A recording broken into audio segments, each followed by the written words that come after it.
فہم قرآن موضوع یہ سب آسمان و زمین باہم ملے ہوئے تھے، ہم نے انہیں جدا کیا۔ سورہ الانبیاء آیت نمبر 30۔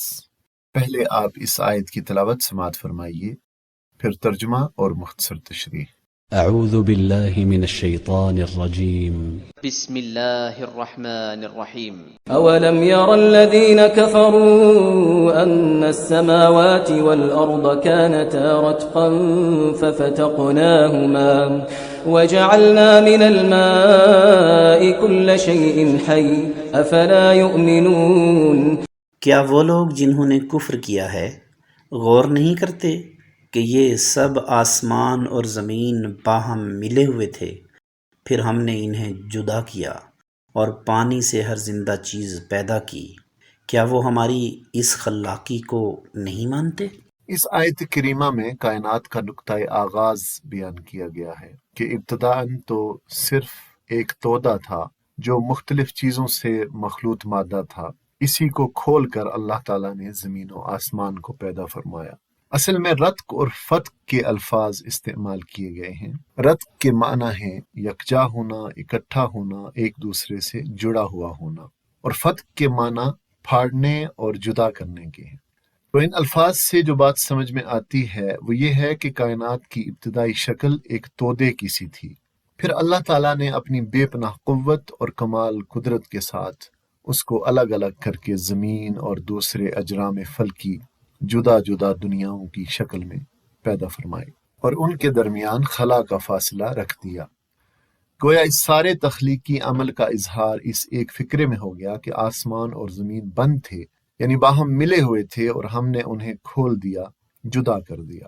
اور آج کل سائنس بھی یہ تسلیم کرتی ہے کہ کائنات پہلے ایک تودے کی شکل میں تھی، پھر ایک بہت بڑے دھماکے جسے بگ بینگ کہا جاتا ہے اس کے ساتھ یہ جدا جدا ہوئی، اور بگ بینگ جیسے اتنے بڑے دھماکے سے اللہ رب العزت نے اتنی بڑی تعمیر کر ڈالی۔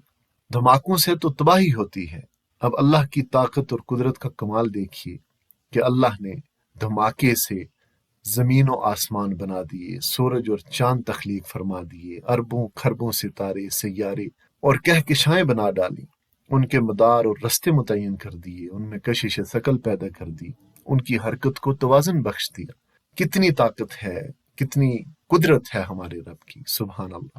اور اس آیت کے ایک معنی یہ بھی بیان کیے گئے ہیں کہ آسمان بند تھا، اس سے ایک قطرہ نہیں برستا تھا، اور زمین بند تھی، اس سے ایک پتا تک نہیں اگتا تھا۔ تو ہم نے اپنی قدرت کاملہ سے اپنی مخلوق کے فائدے کے لیے بارش کے ساتھ آسمان کے دانے کھول دیے، اور اس کے ساتھ زمین کے مسام کھول کر طرح طرح کی نباتات پیدا فرما دی۔ حضرت ابن عباس رضی اللہ تعالی عنہ نے بھی اس آیت کی تفسیر ایسے ہی فرمائی ہے کہ زمین و آسمان سب ایک ساتھ تھے، نہ بارش برستی تھی نہ پیداوار اگتی تھی۔ جب اللہ تعالیٰ نے ذی روح مخلوقات کو پیدا کیا تو آسمان کو پھاڑ کر اس سے پانی برسایا اور زمین کو چیر کر اس میں پیداوار اگائی۔ پھر فرمایا گیا کہ ہر زندہ چیز پانی سے پیدا کی، وَجَعَلْنَا مِنَ الْمَاءِ كُلَّ شَيْءٍ حَيٍّ۔ اس سے جو مفہوم سمجھ میں آتا ہے وہ یہ ہے کہ پانی کو اللہ نے سبب زندگی اور اصل حیات بنایا ہے، اسی میں اور اسی سے زندگی کا آغاز کیا۔ سورہ نور میں فرمایا کہ وَاللَّهُ خَلَقَ كُلَّ دَابَّةٍ مِّن مَّاءٍ، اور اللہ نے ہر جاندار کو پانی سے پیدا کیا، یعنی تمام جانداروں کی زندگی کا دار و مدار پانی پر رکھا گیا۔